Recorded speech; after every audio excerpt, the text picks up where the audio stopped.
নতুন করে চোখ রাঙাচ্ছে করোনা। সেপ্টেম্বরের শেষ মজুদ ৩১ লাখ টিকার মেয়াদ, ঝুঁকিপূর্ণদের ভ্যাকসিন নেওয়ার আহ্বান।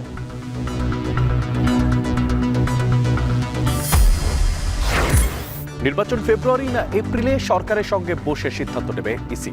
কারো পক্ষে কাজ না করার অঙ্গীকার সিএসের।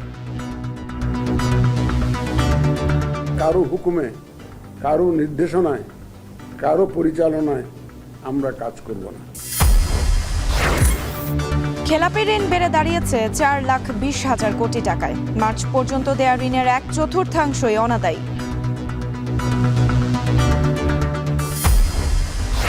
তেহরান ও তেল আবিবে পাল্টাপাল্টি হামলা। শীর্ষ নেতা খামেনিকে হত্যার পরিকল্পনা ইসরায়েলের, সায় নেই যুক্তরাষ্ট্রের।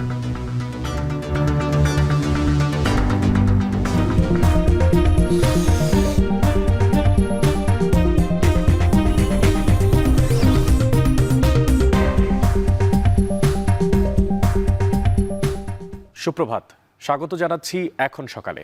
পুরো আয়োজনে সঙ্গে আছি আমরা দুজন, আমি মশিউর অনিক এবং আমি সুমাইরাত্রি।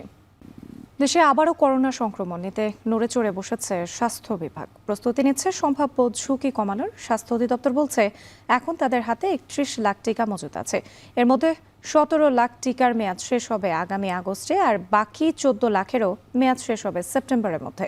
এর মধ্যে গর্ভবতী, বয়স্ক, বিভিন্ন রোগে আক্রান্ত ও ১ বছরের আগে টিকা নেওয়া মানুষকে টিকা গ্রহণে আহ্বান জানিয়েছেন স্বাস্থ্য মহাপরিচালক।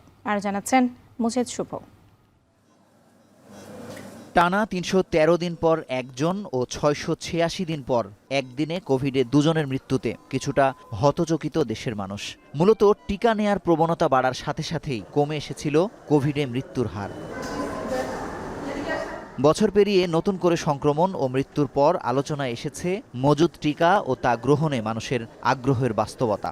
স্বাস্থ্য অধিদপ্তর বলছে এখন তাদের হাতে ৩১ লাখ টিকা মজুদ আছে, যার মধ্যে ১৪ লাখ অধিদপ্তরে এবং প্রায় ১৭ লাখ সারা দেশের সিভিল সার্জন অফিসে সংরক্ষিত আছে। তবে হতাশার খবর হলো ১৭ লাখ টিকার মেয়াদ শেষ হবে আগামী আগস্ট মাসের মধ্যে। বাকি ১৪ লাখেরও মেয়াদ শেষ হবে সেপ্টেম্বরের মধ্যে। ২০২৪-২৫ সালের জন্য যে ওমিক্রন ভেরিয়েন্ট টিকা সেটা দিতে, কিন্তু সেই টিকা মাত্র ইউএসএতে বোধহয় এই বছরই আসলো এবং অন্য কোনো দেশে আসছে বলে আমার জানা নেই। তো সেটা আমাদের দেশে আসতে সময় লাগবে। WHO বলছে যদি নতুন টিকা না থাকে পুরনো টিকা দেওয়া যাবে এবং সেই টিকাটা ডিজিজ সিভিয়ারিটিটা কমায় আসবে, রোগের যে সিভিয়ার হয়ে যায় সেটার মাত্রাটা কমায় আনবে। কোভিডের নতুন সাব ভ্যারিয়েন্টের বিপক্ষে মজুদ থাকা টিকা শতভাগ কার্যকরী না হলেও এটি অনেকটাই সুরক্ষা দেবে বলে মনে করছেন বিশ্লেষকরা। বিশেষ করে গর্ভবতী, বয়স্ক, বিভিন্ন রোগে আক্রান্ত ও ১ বছরের আগে টিকা নেয়া মানুষকে টিকা গ্রহণের আহ্বান জানিয়েছেন স্বাস্থ্য অধিদপ্তরের মহাপরিচালক। পুরাতনদের মধ্যে যাদেরকে দেওয়া জরুরি তাদের মধ্যে হচ্ছে অ্যাবভ 60 ইয়ার্স, যারা রিস্ক পেশেন্ট হিসেবে আমরা ধরে রাখি, তাদেরকে ৬ মাস পরে আরেকটা ডোজ দেওয়া উচিত।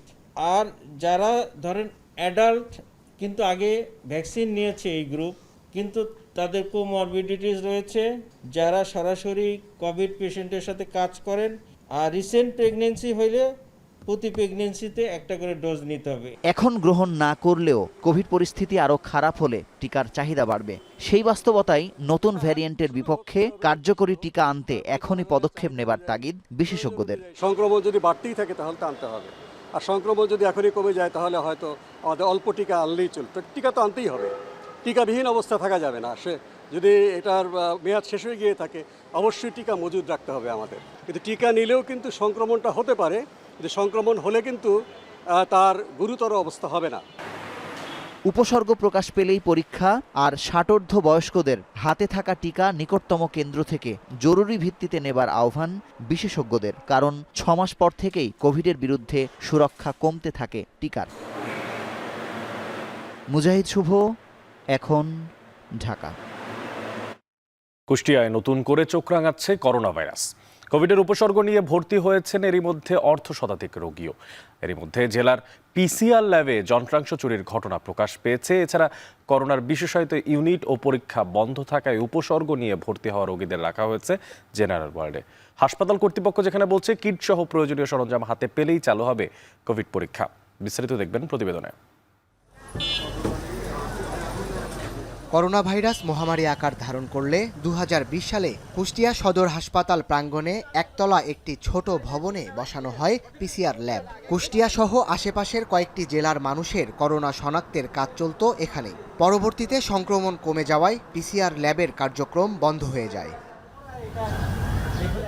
দীর্ঘদিন জরাজীর্ণ অবস্থায় পড়ে থাকায় জেলার একমাত্র পিসিআর ল্যাবটির খবর রাখেনি কেউ। সেই সুযোগে এখান থেকে চুরি হয়ে যায় একটি পিসিআর মেশিন, এয়ার কন্ডিশনার ও কম্পিউটার সহ গুরুত্বপূর্ণ যন্ত্রাংশ। জানা যায় গেল 4 মাস যাবৎ ধাপে ধাপে চুরির ঘটনা ঘটলেও হাসপাতাল কর্তৃপক্ষের বিষয়টি নজরে আসে মাসখানেক আগে, আর তা প্রকাশ পায় 2-1 দিন আগে। করোনার চোখ রাঙানির মধ্যে এমন খবর প্রকাশ পাওয়ায় জনমনে সৃষ্টি হয়েছে ক্ষোভের।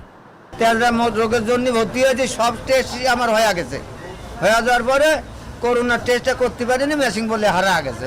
পিসিআর ল্যাব যাদের তত্ত্বাবধানে ছিল, যারা এগুলা দেখভাল করছিল, আমি মনে করি যে এটা তাদের গাফিলতি। এই পিসিআর ল্যাবের অবস্থা আজকে এরকম হবে কেন? জেলার যদি টেস্টের সরঞ্জাম যদি হারায় যায় কিংবা চুরি হয়ে যায়, তো এটা তো লজ্জার বিষয়। আমাদের নিবেদন যে এই আসন্ন যে নতুন ভ্যারিয়েন্টের করোনাকে মোকাবেলা করার জন্য আমরা কুষ্টিয়া সদর হাসপাতাল অবশ্যই প্রস্তুত থাকবে। ইতোমধ্যেই করোনার উপসর্গ নিয়ে 1/2 মানুষ হাসপাতালে ভর্তি হয়েছেন। তবে কোভিড পরীক্ষার ব্যবস্থা ও বিশেষায়িত করোনা ইউনিট বন্ধ থাকায় তাদের জেনারেল ওয়ার্ডেই গাদাগাদি করে থাকতে হচ্ছে।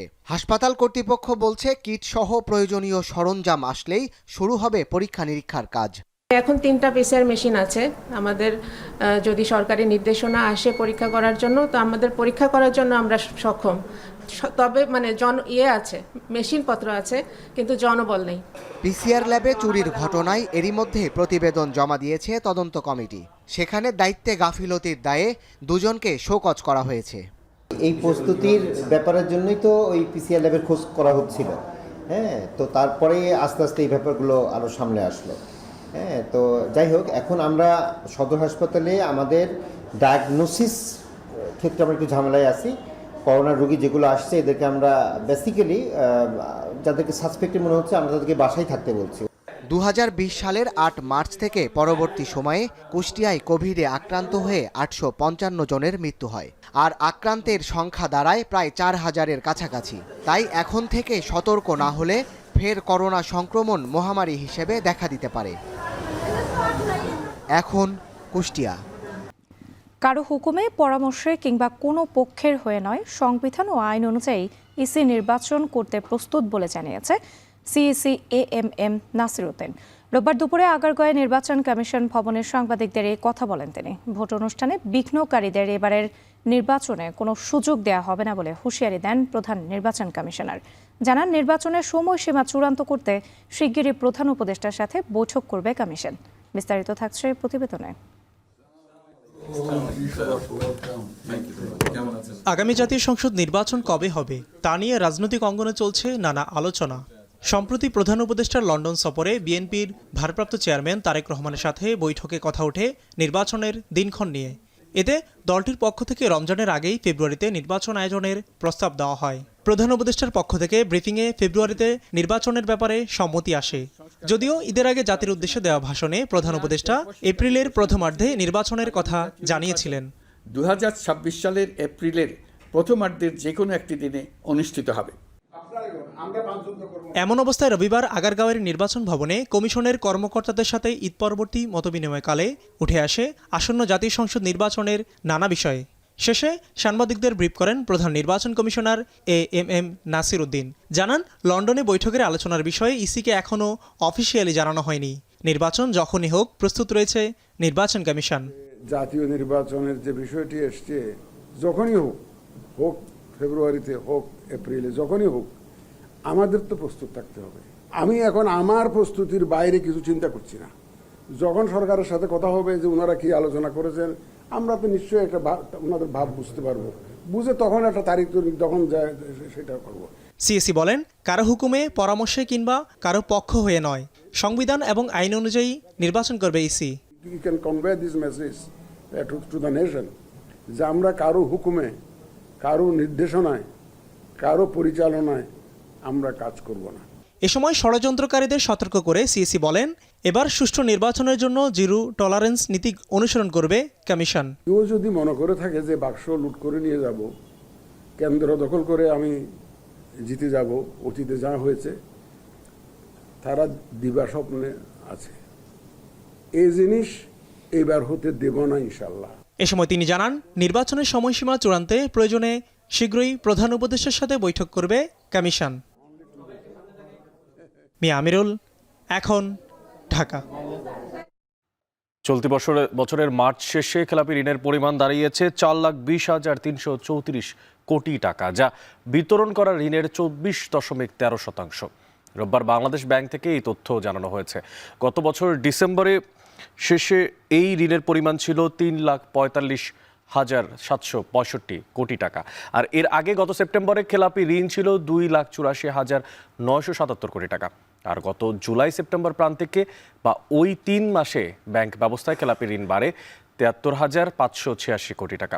বাংলাদেশ ব্যাংক জানিয়েছে, ক্ষমতাচ্যুত আওয়ামী লীগ সরকারের আমলে ব্যাংক থেকে নামে বেনামে যে অর্থ বের করে নেওয়া হয়েছে তা এখন খেলাপি হিসেবে চিহ্নিত হতে শুরু করেছে। 31 মার্চ শেষে ব্যাংক খাতে মোট ঋণের পরিমাণ দাঁড়িয়েছে 17,41,992 কোটি টাকার বেশি। এ সময় শ্রেণীকৃত ঋণের পরিমাণ দাঁড়িয়েছে 4,20,334 কোটি টাকার বেশি।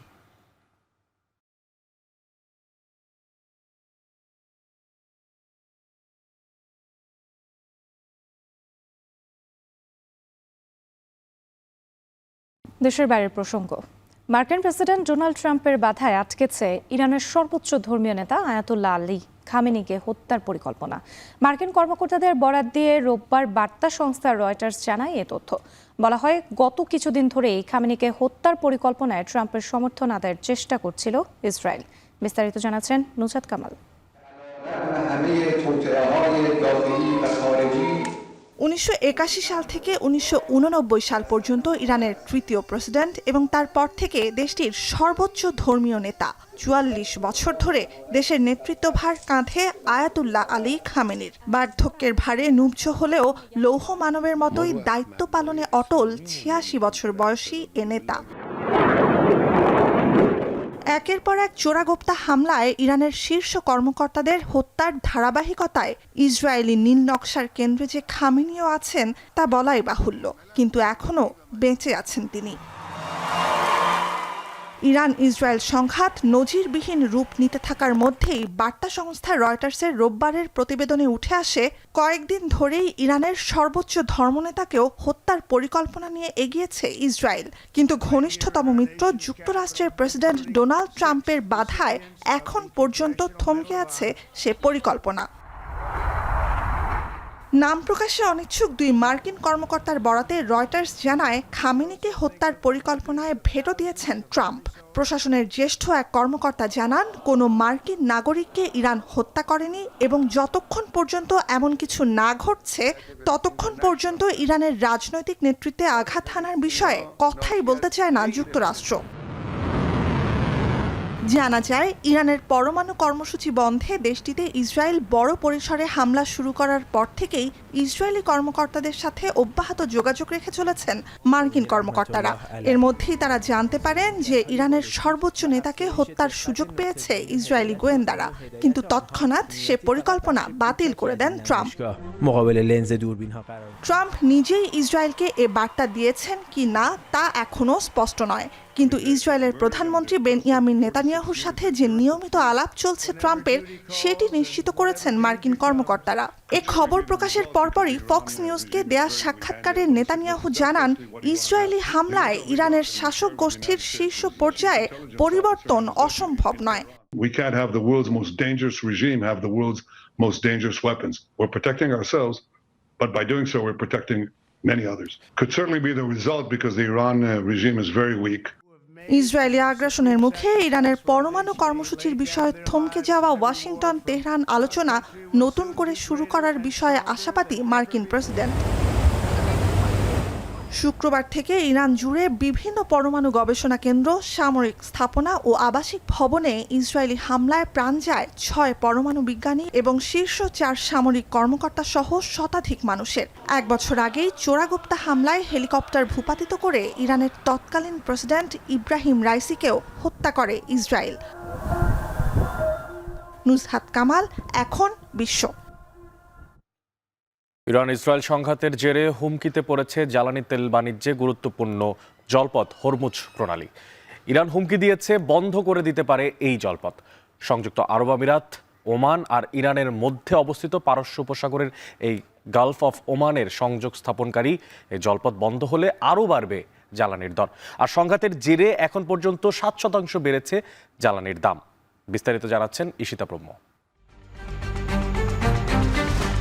পারস্য উপসাগরে প্রবেশের একমাত্র সমুদ্রপথ হরমুজ প্রণালী। এই প্রণালীর এক পাশে ইরান, অন্য পাশে ওমান ও সংযুক্ত আরব আমিরাত। 39 কিলোমিটারের এই প্রণালী পারস্য উপসাগরীয় দেশগুলোর সঙ্গে গালফ অব ওমানকে আর আরব সাগরকে ভারত মহাসাগরের সঙ্গে সংযুক্ত করে।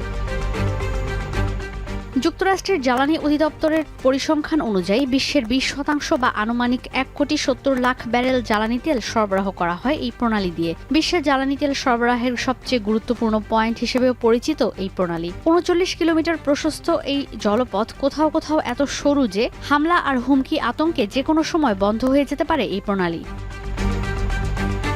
1980 থেকে 1988 সালে ইরাক ইরান সংঘাতের সময় দুই দেশের বহু মানুষের মৃত্যু হয়। গালফ উপকূলে বাণিজ্যিক জাহাজগুলোতেই হামলা হয়। পরে এই যুদ্ধ ট্যাঙ্কার ওয়ার নামে পরিচিতি পায়, কিন্তু কখনোই হরমুজ পুরোপুরি বন্ধ হয়নি। 2019 সালে সংযুক্ত আরব আমিরাতের ফুজাইরাহ উপকূলে 4টি জাহাজে হামলা হয়, যখন ইরান আর যুক্তরাষ্ট্রের মধ্যে উত্তেজনা তুঙ্গে ছিল। যে কোনো সংঘাতের সময় বরাবরই টার্গেট হয় জাহাজ চলাচলের জলপথগুলো। গাজায় যুদ্ধ শুরুর পর থেকে ইয়েমেনের হুথি বিদ্রোহীরা হরমুজ প্রণালীর ঠিক উল্টো দিকে লোহিত সাগরের বাব আল মানদেব প্রণালীর জাহাজগুলোতে হামলা চালায়। সে সময় থেকে বিশ্ব বাণিজ্য চরমভাবে ক্ষতিগ্রস্ত হয়, কারণ জাহাজগুলো লোহিত সাগর হয়ে আফ্রিকা যেতে পারেনি। কিন্তু হরমুজ প্রণালী ব্যবহার না করলে গালফভুক্ত দেশগুলোর জাহাজ আরব সাগরে যেতেই পারবে না। গালফভুক্ত যে দেশগুলো পেট্রোল আমদানি করে না, সমস্যায় পড়বে সেই দেশগুলো, কারণ হরমুজ প্রণালী কোনো কারণে বন্ধ হয়ে গেলে বিশ্ববাজারে সরবরাহ ব্যাহত হয়ে ব্যারেল প্রতি অস্বাভাবিক বেড়ে যাবে জ্বালানি তেলের দর। ইসরায়েল ইরান সংঘাতের জেরে সম্প্রতি তেহরান হুমকি দেয় বিশ্ব বাণিজ্যের জন্য গুরুত্বপূর্ণ এই প্রণালী বন্ধ করে দেবে ইসলামিক প্রজাতন্ত্র। এই প্রণালী বন্ধ হয়ে গেলে শুধু যুক্তরাষ্ট্রের বাণিজ্যে প্রভাব পড়বে না, পকেট কাটা পড়বে সাধারণ মার্কিনদেরও। ঈশিতা ব্রহ্ম, এখন বিশ্ব। সিলেটের বাজারে বেড়েছে সবজির দাম, প্রতি কেজিতে বেড়েছে 5 থেকে 10 টাকা। এ নিয়ে আরও জানাতে সোভানীঘাট কাঁচা বাজার থেকে যুক্ত হয়েছেন সন্দীপন শুভ। শুভ, বাজারে সবজি সরবরাহ কেমন দেখছেন? দাম বাড়ার কারণ হিসেবে বিক্রেতারা কি বলছেন?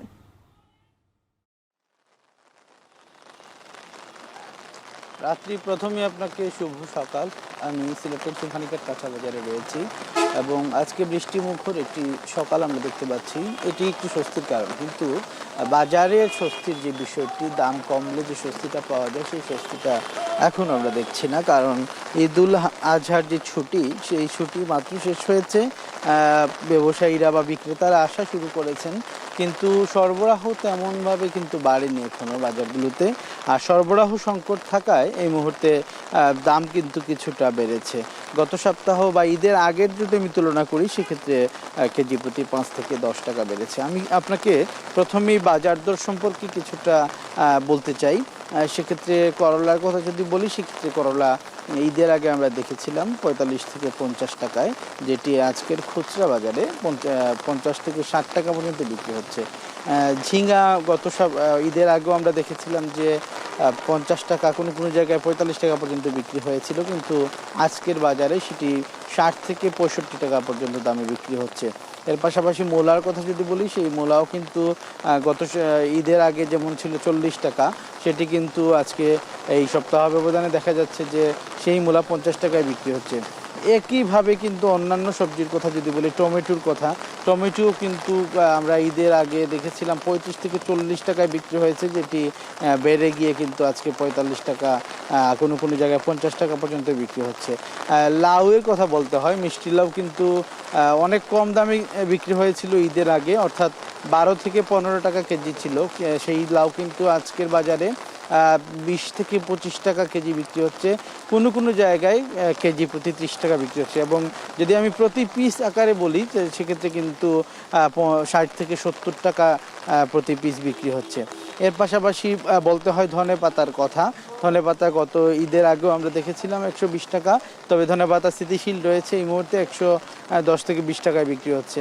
কাঁচামরিচও কিন্তু খুব একটা দাম বাড়েনি, গত সপ্তাহে যেমন 60 থেকে 70 টাকা ছিল, এই সপ্তাহে একই দামে বিক্রি হচ্ছে। এর পাশাপাশি যদি আমি বলতে চাই সেক্ষেত্রে দাম যেটির বেড়েছে সেটি শশা কিন্তু আমরা দেখেছিলাম যে ঈদের আগে কিছুটা দাম বৃদ্ধি, সেই একইভাবে কিন্তু এখনও যে বর্ধিত দামে বিক্রি হচ্ছে, অর্থাৎ 60 থেকে 70 টাকা দামে কিন্তু বিক্রয় করা হচ্ছে। লেবুর দামও কিন্তু আপনাকে ঈদের আগে যেমনটি আমরা জানিয়েছিলাম যে লেবুর দামও কিন্তু বেড়ে গিয়েছিল, সেই লেবুও কিন্তু একইভাবে বর্ধিত দামে বিক্রি হচ্ছে। এর পাশাপাশি যদি আমি একটু আপনাকে শাকের কথা বলতে চাই, বিভিন্ন শাক কিন্তু ঈদের আগে 10 টাকা করে বিক্রি হয়েছে, কিন্তু ঈদের পরে সেটি কিন্তু 15 থেকে 20 টাকা প্রতি আটা বিক্রি হচ্ছে। তো বলা চলে যে আসলে সরবরাহ সংকটের কারণে ঈদের পরে প্রতি কেজিতেই কিন্তু 5 থেকে 10 টাকা বেড়েছে সবজির দাম। তো রাত্রি এই ছিল সিলেটের সুভানিঘাট কাঁচা বাজার থেকে আমার কাছে সব শেষ।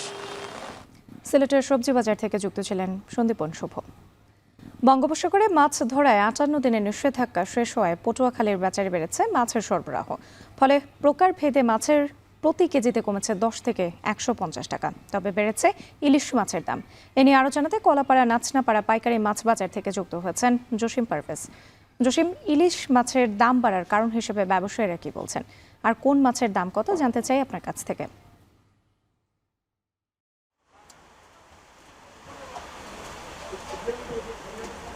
বঙ্গোপসাগরে 58 দিনের যে নিষেধাজ্ঞা ছিল সেটি শেষ হয়েছে। শেষ হওয়ার পরেই কিন্তু উপকূলীয় অঞ্চলের সকল জেলেরা মাছ শিকারের জন্য সমুদ্রে যাত্রা শুরু করার পর থেকে কিন্তু তাদের জালে কাঙ্ক্ষিত রূপালী ইলিশ ধরা না দেওয়ার কারণেই কিন্তু উপকূলীয় অঞ্চলের সহ সমগ্র দেশেই ইলিশের সরবরাহ কম রয়েছে। আর সরবরাহ কম থাকায় কিন্তু দামটা বেড়েছে, এমনটি নিশ্চিত করেছে এখানকার পাইকার, বিক্রেতা এবং ক্রেতা সকলেই একই কথা বলেছেন। তো আমি এই নাচনাপাড়া পাইকারি মাছ বাজারে এসে আমরা জানতে পেরেছি যে আজ 1 কেজি ওজনের যে ইলিশ তা প্রতি কেজি বিক্রি হচ্ছে 2500 টাকা প্রতি কেজি, এবং 800 থেকে 900 গ্রাম ওজনের যে ইলিশ তা আজ বেচা বিক্রি হচ্ছে 1800 থেকে 1900 টাকা, এবং 500 থেকে 700 গ্রাম ওজনের যে ইলিশ তা আজ বিক্রি হচ্ছে 1400 থেকে 1500 টাকা, এবং 400 গ্রাম ওজনের যে ইলিশ তা আজ বেচা বিক্রি হচ্ছে প্রতি কেজি 800 টাকা। এছাড়া যে দেশীয় রুই তা বিক্রি হচ্ছে 350 টাকা প্রতি কেজি, এখানে দাম কমেছে প্রতি কেজিতে 100 টাকা, এবং কাতল বিক্রি হচ্ছে 320 থেকে 350 টাকা, এখানে দাম কমেছে প্রতি কেজিতে 100 টাকা। এছাড়া যে পোয়া মাছ রয়েছে সামুদ্রিক এবং নদ নদীর পোয়া মাছ, সে পোয়া মাছ 100 থেকে 150 টাকা প্রতি কেজিতে দাম কমে বিক্রি হচ্ছে 200 থেকে 300 টাকা। এছাড়া যে পাঙ্গাস বিক্রি হচ্ছে 160 টাকা, এখানে দাম কমছে প্রতি কেজিতে 10 টাকা। এছাড়া অপরিবর্তিত অবস্থায় 150 টাকা কেজিতে বিক্রি হচ্ছে তেলাপিয়া মাছ। এছাড়া যে চিংড়ি মাছ বিক্রি হচ্ছে 220 থেকে 600 টাকা প্রতি কেজি, এতে প্রতি কেজিতে দাম কমেছে 100 থেকে 120 টাকা। এছাড়া যে সামুদ্রিক তুলার ডাডি সেগুলো বিক্রি হচ্ছে 200 টাকা কমে 300 টাকা প্রতি কেজি। এছাড়া যে গাগরা মাছ 100 টাকা প্রতি কেজিতে কমে বিক্রি হচ্ছে 200 টাকা। তো এক কথা বলা যায় যে উপকূলীয় অঞ্চলে যে সামুদ্রিক অন্যান্য প্রজাতির মাছের সরবরাহ বাড়ায় দাম কমেছে, এবং পাইকাররাও এতে স্বস্তি প্রকাশ করছেন, এবং জেলেদের জালে যখন রূপালী ইলিশ আরো বেশি ধরা পড়বে তখন দাম কমবে, এমনটি জানিয়েছে বিক্রেতারা। এই ছিল আমার কাছে সবশেষ। রাঙামাটি মূলত রাঙামাটির পরিচিতি পর্যটন নগরী হিসেবে, তবে শহরের ঢোকার পথেই রয়েছে পৌরসভার ময়লার একটি ভাগা, যেখানে নিয়মিত ময়লা ফেলায় কাপ্তাই লেক সহ দূষিত হচ্ছে আশেপাশের পরিবেশ। আধুনিক বর্জ্য ব্যবস্থাপনা নিশ্চিত সহ ময়লার ভাগাটি অন্যত্র সরিয়ে নেওয়ার দাবি স্থানীয় এবং পর্যটকদের, আর দ্রুত ব্যবস্থা নেওয়ার আশ্বাস পৌর কর্তৃপক্ষের। বিস্তারিত জানাচ্ছেন জিয়াউর রহমান জুয়েল। সারা বছরই দেশের নানা প্রান্ত থেকে নিসর্গপ্রেমী ও ভ্রমণ পিপাসুরা আসেন রাঙামাটিতে। নৈসর্গিক দৃশ্য যত মনোরমী হোক, শহরের বর্জ্য ব্যবস্থাপনায় লাগেনি আধুনিকতার ছোঁয়া। শহরের প্রবেশমুখে ময়লার ভাগার প্রতিনিয়ত দূষিত করছে পরিবেশ। এর সাথে প্রতিনিয়তই যোগ হচ্ছে হাসপাতালের বর্জ্য, আর এসব বর্জ্য মিশেছে কাপ্তাই লেকের পানিতে, যা ভয়াবহ হুমকিতে ফেলছে জীববৈচিত্র্যকে। ভাগাড়ের দুর্গন্ধে অতিষ্ঠ নগরবাসীর জীবন। দুপুরেও খেতে পারি না আর সন্ধ্যেবেলাও খেতে পারি না, একটা মেহমান আসলে বসার জায়গাও দিতে পারি না গন্ধের জন্য। দুর্গন্ধের জন্য পড়ালেখা করতে পারে, বাসা থাকতে পারে, অসুস্থ হয়ে পড়ে খাইতে পারি না ভালো করে। এখানে হাসপাতালের বর্জ্য থেকে আরম্ভ করে শহরের সমস্ত মরা জিনিসগুলো এখানে ফেলা হয়। আমরা চাচ্ছি এখান থেকে যাতে এই ডাম্পিংটা সরানো হয়। পৌর কর্মকর্তা জানান খুব দ্রুতই ভাগাড়টিকে স্থানান্তর করা হবে। এমনকি ভাগাড়টিতে আধুনিক বর্জ্য ব্যবস্থাপনা নিশ্চিত করে নতুন আয়ের খাত তৈরির পরিকল্পনা রয়েছে। ডাম্পিং করা হচ্ছে, যে মালগুলো ফেলা হচ্ছে বর্জ্য পদার্থ, ওগুলো ডাম্পিং করে যাতে আমরা সার হিসেবে তৈরি করতে পারি, করে বিভিন্ন যে আমরা সাপ্লাই দিতে পারি, তারও কিন্তু কিছু হচ্ছে। এই ডাম্পিং স্টেশনের বিষয়টা আমাদের নজরে এসেছে এবং নাগরিক সমাজ থেকেও আমাদেরকে বলা হয়েছে। আমরা জায়গা দেখছি এবং আমাদের যে মাসিক মিটিং সেখানে আলোচনা করছি। একটা ভালো জায়গা পেলে আমরা যত দ্রুত সম্ভব চিন্তা ভাবনা করছি এটা স্থানান্তর করার জন্য। এই খোলা স্থানে ময়লা আবর্জনা ফেলায় জীববৈচিত্র্য সহ নষ্ট হচ্ছে পরিবেশের ভারসাম্য। বাতাস ও পানির মাধ্যমে ছড়িয়ে পড়ছে রোগ জীবাণু। তাই পরিবেশ ও জনস্বাস্থ্য সুরক্ষায় আধুনিক বর্জ্য ব্যবস্থাপনা নিশ্চিত করে ময়লার ভাগাড়টি অন্যত্র সরিয়ে নেওয়ার দীর্ঘদিনের দাবির দ্রুত বাস্তবায়ন চান রাঙামাটিবাসী। জিয়াউর রহমান জুয়েল, এখন রাঙামাটি। গ্রীষ্মের শেষে বর্ষার জয়গান, কাঠফাটা রোদের পর বজ্র বৃষ্টির যেন আষাঢ় শ্রাবণের ছায়াসঙ্গী। চোখ মেলে প্রকৃতির দিকে তাকালে গাছে গাছে ধরা দেয় জারুল, সোনালু, কৃষ্ণচূড়া কিংবা সমুদ্র জবারা। ফুলের এই গালগল্পে কান পেতেছেন মোকাররম হোসেন, ছবি তুলেছেন আশিকুর রহমান।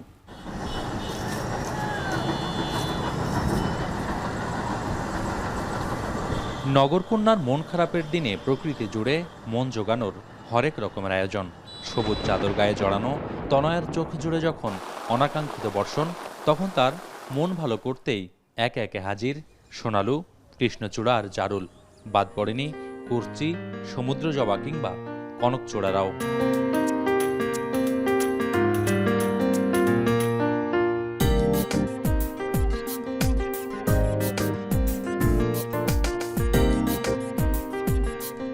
এসো বসো আমার উঠোনে, বুক ভরে নাও শ্বাস, শীতল পাঠি বিছিয়ে দিব তাল পাতার বাতাস। নগরকন্যার এমন আহ্বানে সাড়া দিয়ে হাজির ফুলের দল। কন্যার মন ভালো করার সবচেয়ে বড় দায় যেন জারুলের। নববধূর কানের ঝুমকুর মতো ঝুলে থাকা জারুল যেন দুলছে নগরকন্যার বিবাহের বাতাসে।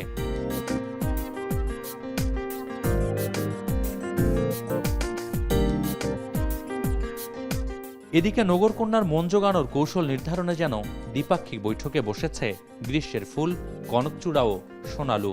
আর বালিকার অভিমান ভাঙানোর এক দফা দাবিতে যেন ফুঁসে উঠছে রূপসী পালাম। সে মিছিল দেখে বসে থাকতে পারেনি সমুদ্র জবাও। ফুলকুমারীর মান ভাঙাতে তপ্ত দুপুরে এমন আয়োজনে খানিকটা শীতলতার আশ্বাস হলে মন্দ হয় না। সেই ভাবনা থেকেই বুঝি নিজের উপস্থিতি জানান দিতে হাজির রক্তরাঙা কৃষ্ণচূড়া। মহিনের ঘোড়াগুলি ব্যান্ডের সঙ্গে ঠোঁট মিলিয়ে ফুলেরা যেন গাইছে পিচ গলা রোদ্দুরে, বৃষ্টির বিশ্বাস তোমায় দিলাম আজ। ফুলের দিক থেকে বলতে গেলে হচ্ছে কাঠগোলাপ, জারুল, সোনালু, বিশেষ করে জারুলটা এত আকর্ষণ করে আমাদেরকে, এটা সৌন্দর্যে আমরা আসলে বিমোহিত হয়ে যাই। আমাদের যে প্রকৃতিতে ফুল বা আমাদের যে সবুজ গাছপালা আছে, বা এই যে কাঠগোলাপি বলেন বা আপনি সোনালু বলেন বা আপনি অন্যান্য যে ফুলগুলোর কথাই বলেন না কেন, ওগুলো আমরা জাস্ট কোনো রকম বের হয়ে একটা ছবি তুলে ঘরে বসে স্টোরি দিয়ে দেখালাম যে আমরা ছবিতে দিচ্ছি, আমরা বের হয়েছি, কিন্তু আমরা আসলে জিনিসটাকে উপভোগ করতে ঠিকমতো পারলাম না। অথচ প্রকৃতির ঢেলে দেয়া এই রূপের বিনিময়ে ক্রমশ বাড়ছে প্রকৃতি ধ্বংসের আয়োজন। মানব সৃষ্ট কারণে নষ্ট হচ্ছে বনভূমি, কমছে সবুজ। প্রাণ প্রকৃতি ও পরিবেশ নিয়ন্ত্রণে ভূখণ্ডের মোট আয়তনের 25% বনভূমি থাকা অপরিহার্য হলেও রংপুরের পরিমাণ কেবল 12%। গবেষণা সংস্থা গ্লোবাল ফরেস্ট ওয়াচের তথ্য অনুযায়ী শুধু 2023 সালেই রংপুরে বৃক্ষ আচ্ছাদিত এলাকা কমেছে 1190 একর। শহরে এলাকায় যে ভেহিকলগুলো চলছে সেগুলো মূলত ফসিল ফুয়েল বার্ন করা হচ্ছে, অয়েল গ্যাস, এগুলো বার্নিংয়ের ফলে আমাদের যে ভেহিকলগুলো চলছে সেখান থেকে গ্রিন হাউস গ্যাস ইমিশনটা বেড়ে যাচ্ছে, মূলত কার্বন ডাইঅক্সাইড। হেলথ ইম্প্যাক্ট বা এনভায়রনমেন্টাল ইম্প্যাক্ট বা বায়োডাইভার্সিটির যে লস সেগুলো কিন্তু বেড়ে যাবে। এদিকে সবুজায়ন কমায় লাফিয়ে বাড়ছে গরমের মাত্রা। গত কয়েক বছরে রংপুরে গড় তাপমাত্রা বেড়েছে 0.7 থেকে 1 ডিগ্রি সেলসিয়াস পর্যন্ত। স্বাভাবিক তাপমাত্রা 34 থেকে 35 ডিগ্রি থাকার কথা থাকলেও তাপমাত্রার পারদ উঠছে 40 ডিগ্রি সেলসিয়াস পর্যন্ত। পরিবর্তন হচ্ছে পত্র পল্লব ফসলের ঋতুচক্র। টেম্পারেচারের যে ইমব্যালেন্স তৈরি হয়েছে তার ফলে দেখা যাচ্ছে রেইনফলের প্যাটার্নটাও চেঞ্জ হয়ে গেছে এই অঞ্চলে। এইটার প্রভাব পড়ছে কৃষিতে, আমি যেটা বললাম ঠিক একইভাবে প্রকৃতিতে অন্যান্য সকল উদ্ভিদের উপরে একই প্রভাব পড়ছে। তো ক্লাইমেট চেঞ্জের সরাসরি ইম্প্যাক্ট আমরা দেখা শুরু করে ফেলছি। নাগরিক ও প্রকৃতির পরস্পরের ইশতেহারেই দীর্ঘ হবে এমন লাল সবুজে পুষ্পের বিচ্ছরণ। বাসযোগ্য পৃথিবী ও সুনির্মল প্রকৃতির জন্য অনিবার্য কেবল একে অপরের ভালো রাখার সন্ধি। মোকাররম হোসাইন, এখন। ক্ষমতাচ্যুত আওয়ামী লীগ সরকারের মন্ত্রী ও স্বজনদের যুক্তরাজ্যের সম্পত্তি জব্দের ঘটনায় খুশি ব্রিটিশ বাংলাদেশি কমিউনিটি। তবে পাচারকৃত অর্থ দেশে না ফেরা পর্যন্ত চূড়ান্ত সাফল্য অর্জন সম্ভব নয় বলে মনে করছেন অনেকেই। অর্থের পূর্ণাঙ্গ তথ্য প্রমাণ না থাকলেও বিদেশে থাকা সম্পদ জব্দ ও দেশে ফেরত আনার প্রক্রিয়া শুরু করেছে সরকার, আর যা বাস্তবায়নে সময় লাগবে 3 থেকে 5 বছর পর্যন্ত। বিস্তারিত জানাচ্ছেন শরীফুল ইসলাম চৌধুরী। 3 মহাদেশ জুড়ে সম্পদের পাহাড় ও বিলাসবহুল জীবন নিয়ে সাবেক আওয়ামী লীগ সরকারের মন্ত্রীদের ঘিরে কাতার ভিত্তিক সংবাদ মাধ্যম আল জাজিরার অনুসন্ধানী প্রতিবেদন হয়ে উঠেছিল টক অব দ্য কান্ট্রি। সাবেক ভূমিমন্ত্রী সাইফুজ্জামান চৌধুরীর শুধু যুক্তরাজ্যে 360টি বাড়ি নিয়ে তোলপাড় হয় সারা দেশে। সেই সাম্রাজ্যে এবার নাড়া দিল ব্রিটিশ গোয়েন্দা সংস্থা এনসিএ। চলতি মাসের শুরুতে ব্রিটিশ আদালতের নির্দেশে সাইফুজ্জামানের বেশ কয়েকটি সম্পত্তি জব্দ করে এনসিএ। সাইফুজ্জামানের প্রকৃত সম্পত্তির কী পরিমাণ জব্দ হয়েছে সেটি অবশ্য এখনও নিশ্চিত নয়। যুক্তরাজ্যে বিদেশি নাগরিকের সম্পত্তি জব্দ, পরবর্তী পদক্ষেপ এবং সম্ভাব্য শাস্তি কী হতে পারে এমন প্রশ্ন ছিল ব্রিটিশ আবাসন ও স্থায়ী সম্পত্তি সংশ্লিষ্ট এই আইনজীবীর কাছে। সবকিছু এখন ফ্রিজ করে রাখা, there is the authority, there is the court order. এটা যদি ব্রিচ করেন এটা সিরিয়াস কনসিকুয়েন্স হবে কোর্ট অর্ডারকে আন্ডারমাইন করলে। জেল থাকতেছে, আপনার আনলিমিটেড জরিমানা থাকতেছে, এরপরে হচ্ছে গিয়ে অর্ডার আসবে, গিয়ে আপনার কোর্ট অর্ডার আসবে, আপনার সবকিছু হ্যান্ড ওভার করে দিতে হবে। সো আলটিমেটলি একজন মানুষ he could B A millionaire, but এইরকম একটা সিচুয়েশনে পড়লে উনি একদিনের মধ্যে রাতারাতি উনি ভিক্ষুক হয়ে যেতে পারেন। বিগত সরকারের আমলে 1.5 দশকে অভ্যন্তরীণ ও বৈদেশিক ঋণের পরিমাণ বেড়ে 18 লাখ কোটি টাকায় দাঁড়িয়েছে বলে অভিযোগ রয়েছে। বলা হয়ে থাকে এ অর্থের বড় অংশ পাচার হয়েছে বিশ্বের বিভিন্ন দেশে, যা বাংলাদেশের ইতিহাসে কোনো সরকারের শাসনামলে সর্বোচ্চ। পাচারকৃত অর্থের একটি বড় অংশ এসেছে যুক্তরাজ্যে। বাংলাদেশ ব্যাংকের তথ্য অনুযায়ী অন্তর্বর্তী সরকারের অনুরোধে ব্রিটিশ সরকারের এই পদক্ষেপকে অর্থ পাচার বিরোধী তদন্তের অংশ হিসেবে দেখা হচ্ছে। ইতোমধ্যে বিদেশে থাকা এসব সম্পদ জব্দ ও দেশে ফেরত আনার প্রক্রিয়াও শুরু হয়েছে। লক্ষ্য হচ্ছে অ্যাসেট ফ্রিজ করা, যত বেশি পারা যায়, যতগুলো দেশে পারা যায়। তার পরবর্তী কার্যক্রমটা হচ্ছে আইনগত প্রক্রিয়ার মাধ্যমে, কোর্টের মাধ্যমে এই অ্যাসেটগুলোকে ফেরত। গ্লোবাল ফিনান্সিয়াল ইন্টিগ্রিটির তথ্য বলছে আওয়ামী সরকারের আমলে বাংলাদেশ থেকে প্রতি বছর পাচার হয়েছে গড়ে 753 কোটি 37 লাখ ডলার বা 80,000 কোটি টাকা। পাচারকৃত অর্থের গন্তব্যে শীর্ষ 10 দেশের একটি যুক্তরাজ্য। শরীফুল ইসলাম চৌধুরী, এখন, লন্ডন। নুসুক অ্যাপে অনুমোদিত হোটেল বুকিং ছাড়া মিলবে না উমরাহ ভিসা। হজ শেষে ওমরার মৌসুম শুরু হতে না হতেই নতুন এ নীতিমালা সৌদি সরকারের। বলা হচ্ছে ওমরাহ যাত্রীদের নিবন্ধিত আবাসন ও নিরাপত্তা নিশ্চিতে নীতিমালা আরও কঠোর করেছে রিয়াদ। বিস্তারিত জানাচ্ছেন নুজাত কামাল। মুসলিম বিশ্বের সবচেয়ে বড় মিলন মেলা পবিত্র হজ শেষ হওয়ার পরপরই গেল 10 জুন থেকে ওমরাহ ভিসা চালু করে সৌদি আরব। নতুন মৌসুমে বিদেশি ওমরা যাত্রীরা মক্কায় পৌঁছাতে শুরু করেন তার পরদিন থেকেই। সৌদি হজ ও ওমরা মন্ত্রণালয় জানিয়েছে নতুন মৌসুমের শুরু থেকেই অনুমোদিত হোটেল বুকিং ছাড়া ওমরা ভিসা পাবেন না কোনো বিদেশি মুসলিম।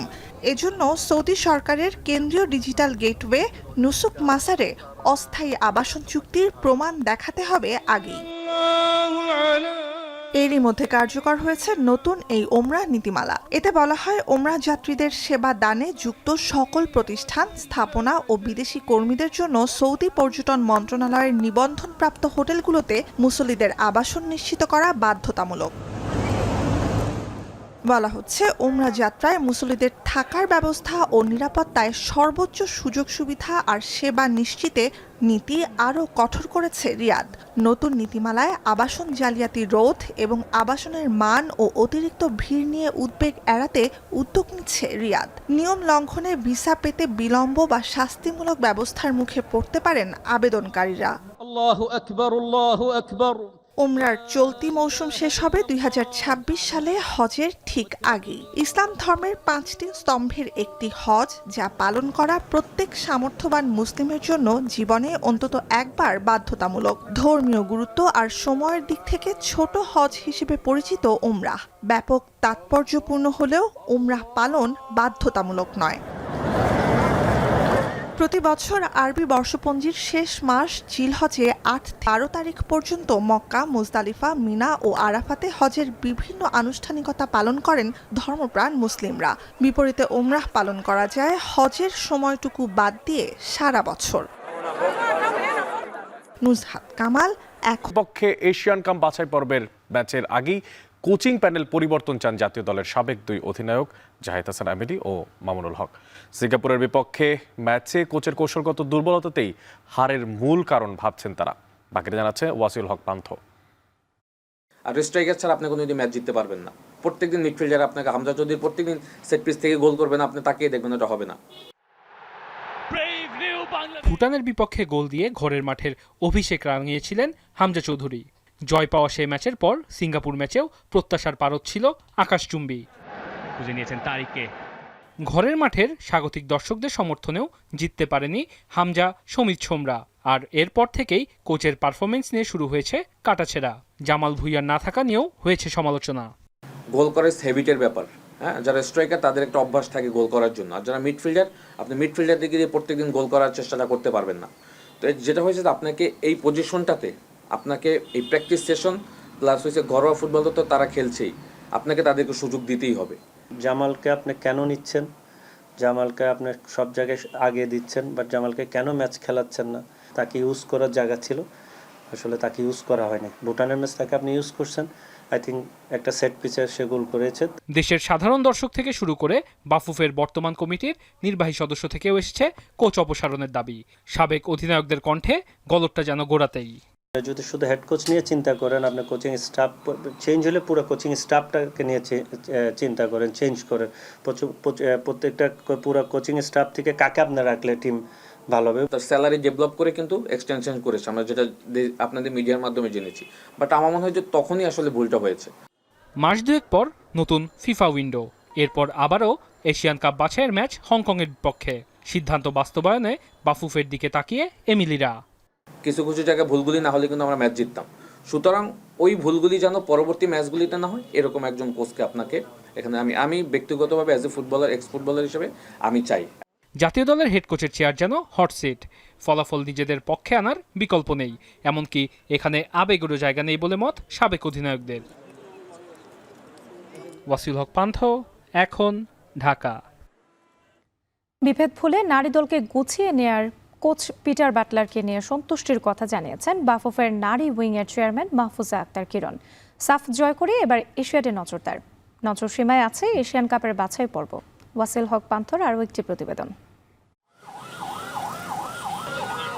বাংলাদেশের ক্রীড়াঙ্গনে সাম্প্রতিক যে হাতে গোনা সাফল্য এসেছে তার অধিকাংশই নারী ফুটবলারদের হাত ধরেই। সাফ চ্যাম্পিয়নশিপ থেকে শুরু করে বয়সভিত্তিক টুর্নামেন্ট, প্রতিটি ক্ষেত্রেই জয়িতারা রেখেছেন সাফল্যের ছাপ। যদিও চলতি বছরের শুরুতে দলে বেজেছিল ভাঙনের সুর, সেগুলো পাশ কাটিয়ে পিটার বাটলারের অধীনেই নিজেদের সেরা ছন্দেই ফিরেছে ঋতুপর্ণা, সাগরিকারা। কোচকে নিয়ে তাই সন্তুষ্টি মেয়েদের অভিভাবকের কণ্ঠে। He is very good coach, কোনো নো ডাউট অ্যাবাউট ইট। তো সেটা সে আরেকবার প্রমাণ করে দিল যে সে ভালো কোচ। আমার ওর প্রতি বিশ্বাস আছে, কনফিডেন্স আছে। একাধিক সাফ জয়, সবশেষ জর্ডান সফরের র্যাঙ্কিংয়ে এগিয়ে থাকা স্বাগতিকদের ও ইন্দোনেশিয়াকে রুখে দিয়ে উন্নতির ছাপও রেখেছে খেলোয়াড়রা। এ ধারা অব্যাহত রেখে এশিয়াডে চোখ বাফুফের।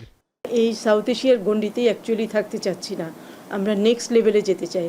নেক্সট লেভেলে যেতে হলে সবসময় আমি বলছি আপনাদেরকে যে আমাদেরকে অনেক বেশি স্ট্রং টিমের সাথে খেলতে হবে, ফ্রিকোয়েন্টলি অনেক বেশি ফিফা ফ্রেন্ডলি খেলতে হবে, বছরে অন্তত 5-6টা।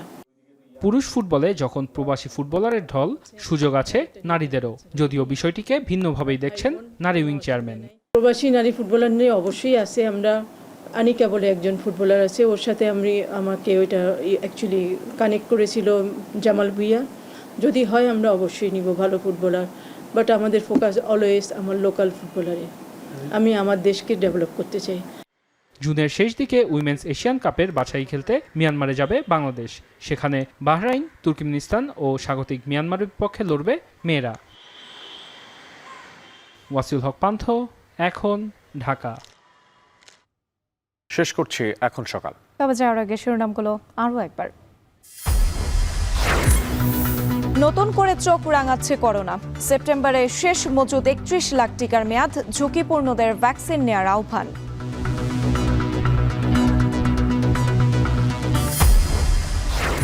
নির্বাচন ফেব্রুয়ারি না এপ্রিলে সরকারের সঙ্গে বসে সিদ্ধান্ত নেবে ইসি। কারো পক্ষে কাজ না করার অঙ্গীকার সিইসির। কারো হুকুমে, কারো নির্দেশনায়, কারো পরিচালনায় আমরা কাজ করব না। খেলাপি ঋণ বেড়ে দাঁড়িয়েছে 4,20,000 কোটি টাকায়। মার্চ পর্যন্ত দেয়া ঋণের 1/4 অনাদায়ী।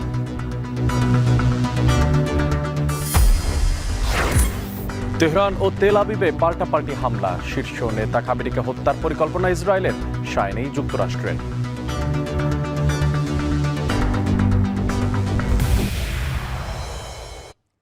এই ছিল এখন সকালের আয়োজনে। এখন টেলিভিশন ওয়েবসাইটে দেখতে ভিজিট করুন www.ekon.tv। এছাড়া এখন টেলিভিশন ফেসবুকে দেখতে হলে ভিজিট করুন facebook.com/tv.ekon এবং ইউটিউবে এখন টেলিভিশন দেখতে ভিজিট করুন youtube.com/c/ekontv।